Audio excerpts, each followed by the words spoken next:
प्रेक्षकांनो, आपण विचार केला नसेल असा डॉल्बी वागलेला आहे रूपाशी, ते कसं तुमची उत्सुकता जास्ती न ताणता पुढे सांगतेय। कोर्टाने रुद्रप्रताप यांना पुरावे सादर करण्यासाठी सांगितले। सर्वप्रथम रुद्र म्हणतात की युअर ऑनर, माझ्याकडे असा एक पुरावा आहे ज्यामुळे डॉल्बी धोंडे पाटील हे दोषी आहे हे सिद्ध होऊ शकतं। पीडित मुलगी थोड्या वेळासाठी जागी झाली होती, म्हणजे शुद्धीवर आलेली असताना तिची जबानी घेण्यात आली, त्यामध्ये तिने डॉल्बीने असं स्पष्टपणे सांगितलेलं आहे।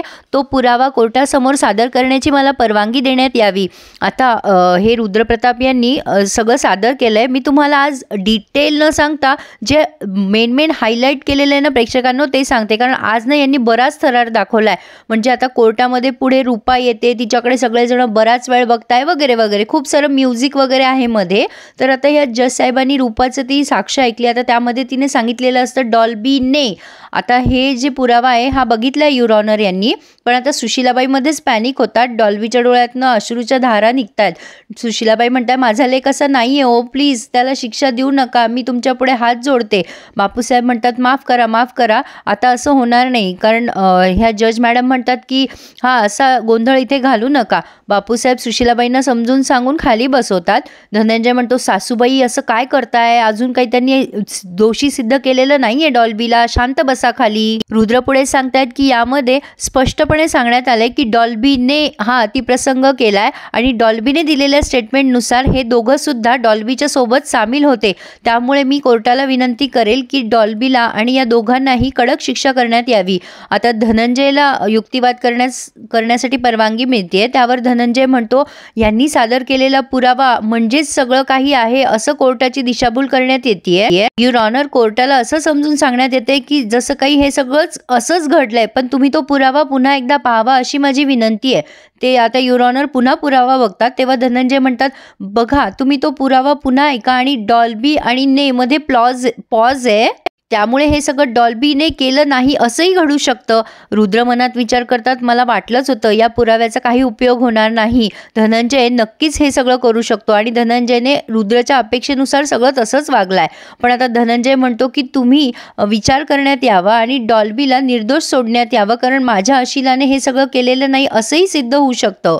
पण आता झालंय नेमकं उलटं। आता कोर्ट फैसला सुनावतंय। कोर्ट म्हणते की यांनी म्हणजे रुद्रप्रतापनी सादर केलेल्या पुराव्यानुसार डॉल्बीने असं स्पष्टपणे रूपाने त्यात सांगितलंय, त्यामुळे डॉल्बी हाच दोषी आहे असं सिद्ध करण्यात आलेलं आहे आणि प्रिन्स आणि संजू रावते तिथे होते या गोष्टीचा कुठलाही पुरावा सापडलेला नाहीये। त्यामुळे प्रिन्स आणि संजूला निर्दोष मुक्त करण्यात येते आणि विनाकारण डॉल्बी लटकलाय। प्रेक्षकांनो, डॉल्बीला शिक्षा सुनावणार तेवढ्यातच पिंकी बाई तिथे हजर झाल्यात थांबा म्हणून, आणि आता इथे खूप सस्पेन्स क्रिएट केलाय त्यांनी। सगळेच जण पिंकीकडे खूप वेळ बघतात, असं म्युझिक मध्ये लावलंय।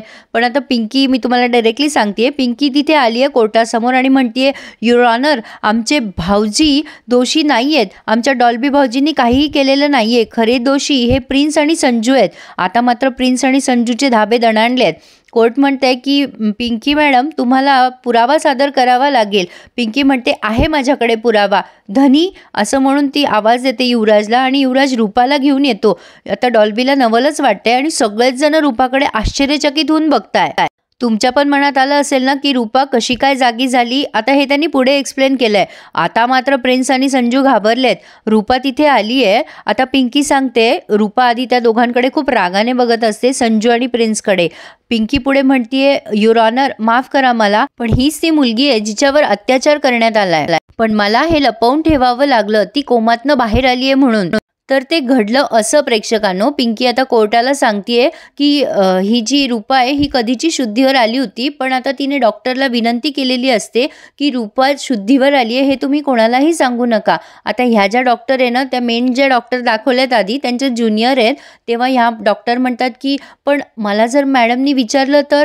पिंकी म्हणते, मी तुम्हाला रिक्वेस्ट करते, रूपाच्या जीवाला धोका आहे, या केसची संवेदनशीलता जाणून घ्या आणि आम्हाला रूपा शुद्धीवर आली आहे हे कोणाला सांगू नका। युवराज पण म्हणतो, हो तिच्या जीवाला धोका आहे आणि आमच्या सुद्धा, त्यामुळे प्लीज तुम्हाला रिक्वेस्ट आहे की कोणाला सांगू नका, रूपा शुद्धीवर आली आहे। आणि या डॉक्टर आश्वस्त करतात, ठीक आहे काळजी करू नका, मी नाही सांगणार कोणाला की रूपा शुद्धीवर आली आहे। पिंकी रूपाजवळ जाते आणि म्हणते, हे बघ रूपा, तुला आता बरं वाटतंय ना, पण तुला आता काही दिवस असंच असंच कोमात राहायचं नाटक करावं लागेल.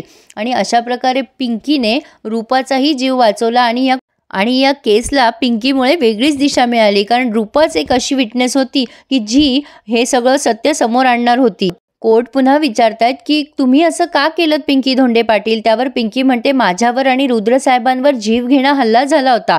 त्यांच्या कपाळावरची जखम याचा खूप मोठा पुरावा आहे. आणि आम्हाला भीती होती की जसं आम्हाला जीवे मारायचा प्रयत्न केला गेलाय तसं रूपालाही मारण्यात येईल. आणि आता ती रुद्रची माफी मागते की सॉरी रुद्रसाहेब, तुमच्यापासून पण मला हे सत्य लपवावं लागलं. रुद्र तिला डोळ्याने इट्स ओके असं म्हणतोय, म्हणजे ठीक आहे असं म्हणतोय. पिंकी म्हणते, रूपाला काही झालं असतं तर मी हे सिद्धच करू शकले नसते की आमचे डॉल्बी भाऊजी निर्दोष आहेत, पण माझ्या भाऊजींना वाचवण्यासाठी मला हे करावं लागलं. रुद्र म्हणतात, युअर ऑनर, तुम्ही रूपाची साक्ष ऐकण्यात यावी आणि ग्राह्य धरण्यात यावी अशी माझी विनंती आहे. आता युअर ऑनरने परवानगी दिली आहे जज साहेबांनी. ही आता रूपा वर आली आहे प्रेक्षकांनो, आणि तिने आता संजूकडे आणि प्रिन्सकडे रागाने बघितले आणि त्या रात्री खरं काय झालंय ते आता ऐका. रूपा सांगते, त्या रात्री हे तिघेही जण सरकारवाड्यावर आले होते. मी त्या दिवशी एकटीच होते.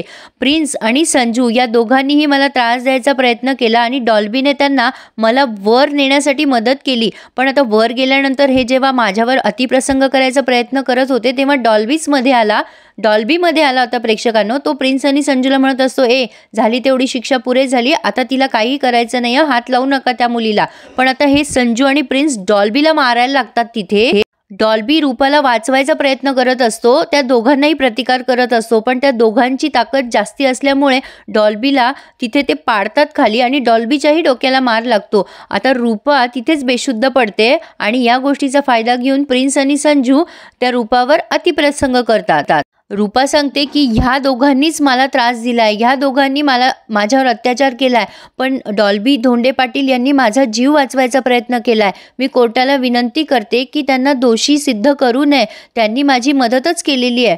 रूपा विनंती करते की डॉल्बीवर कुठलीही कारवाई करण्यात येऊ नये म्हणून. आता डॉल्बीला एवढं हायसं वाटतंय आणि रूपा त्याच्यासाठी देवासारखी धावून आली आहे असं त्याला फील होतंय प्रेक्षकांनो. आता मी पुढे सांगते की जेव्हा पिंकी आली ना तेव्हा तो तिच्या म्हणजे याच्यावर पडलेला वगैरे दाखवला ना त्यांनी, तेव्हा डॉल्बी बघत असतो की रूपाला काही झालंय का, तिला काही त्रास तर होत नाहीये ना, म्हणून पिंकीचा गैरसमज झालेला असतो. तर अशा प्रकारे कोर्टाने डॉल्बीची निर्दोष मुक्तता केली आहे आणि संजू आणि प्रिन्सवर खटला चालू राहील, कारण की हे पण सिद्ध व्हायचं आहे ना की त्यांनीच अतिप्रसंग केला आहे, म्हणजे ते प्रूफ वगैरे लागतात ना, म्हणून या दोघांवर खटला सुरू राहील असा त्यांनी न्यायनिवाडा केला आहे. खरंच छान, अप्रतिम हे सगळं त्यांनी जे काही सादर केलंय ना प्रेक्षकांनो, खरंच खूप छान दाखवलंय. आणि खूप सगळेजण आता ते एकमेकांच्या तोंडाकडे बघायला लागतात. तो रावते आणि नैना देवी बापूसाहेबांकडे रागाने बघतात आणि बापूसाहेब त्यांच्याकडे बघताय, पण बापूसाहेबांच्या नजरेतून असं जाणवते जणू काही बघा तुमचेच काट्टे आगाऊ निघाले, माझं कार्ट चांगलं निघालं बरं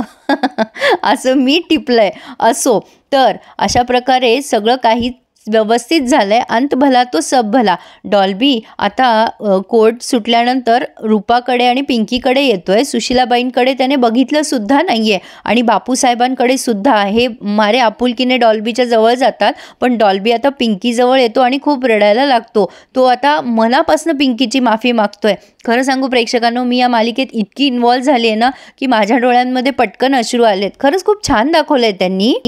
डॉल्बी वहिनी असं म्हणून रडायला लागतो. पिंकी म्हणते, डॉल्बी भाऊजी रडू नका, सगळं काही व्यवस्थित झालंय. डॉल्बी रूपाजवळ येतो आणि माफ करा असे एकच शब्द म्हणतो आणि रडायला लागतो आणि रूपा फक्त हात जोडून त्याला स्माईल करते.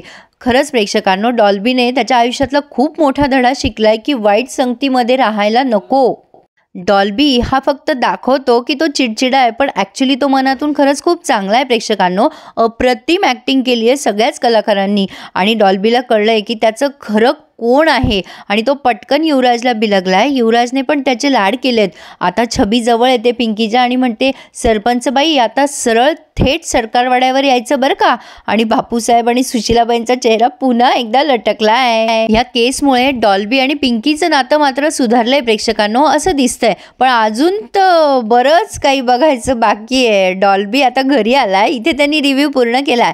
पुढे आपण बघतोय माईसाहेब म्हणतात, ही लढाई पिंकीमुळेच आपण जिंकली आहे, पिंकीचं ऑक्शन करा. आणि सुशीलाबाईंचा चेहरा बघायसारखा आहे. मला खूप हसू आलंय. कशा ऑप्शन करताय बघा ते पिंकीला. पिंकी म्हणते, सासूबाई तुमची सरपंच सून पुन्हा घरी आली आहे. आता पिंकी आणि सुशीलाबाई दोघीच उभ्या आहेत समोर. सुशीलाबाई म्हणतात, तू घरी आली म्हणजे सगळं जिंकलं असं समजू नकोस. पिंकी म्हणते, सासूबाई प्रेमाने सगळं काही जिंकता येतं, जगसुद्धा. तुमच्या मनामध्ये मी प्रेमाने जागा निर्माण करूनच दाखवेल. हा पिंकीचा शब्द आहे. पण आता सुशीलाबाई आणि पिंकी या दोघींची जुगलबंदी अजून आपल्याला बरीच बघायला मिळणार आहे. पण मला फार आवडतं या दोघींचे भांडणं बघायला. त्यामुळे मालिकेमध्ये जिवंतपणा आहे असं दिसतं. तर असं म्हणता येईल, पिक्चर अभी बाकी है मेरे दोस्त. या सगळ्या गडबडीमध्ये बापूसाहेबांच्या आमदार पदाचं काय झालं? अजून नो टचिंगचा कर्फ्यू सुद्धा यांचा चालू आहे बरं का. तर ह्या आणि अशाच इंटरेस्टिंग रिव्ह्यूसाठी आपल्या या नवीन चॅनलला सबस्क्राईब करायला विसरू नका. आणि आजचा रिव्ह्यू आवडल्यास प्लीज लाईकही करायला विसरू नका. Please subscribe my channel and enjoy my all reviews. धन्यवाद.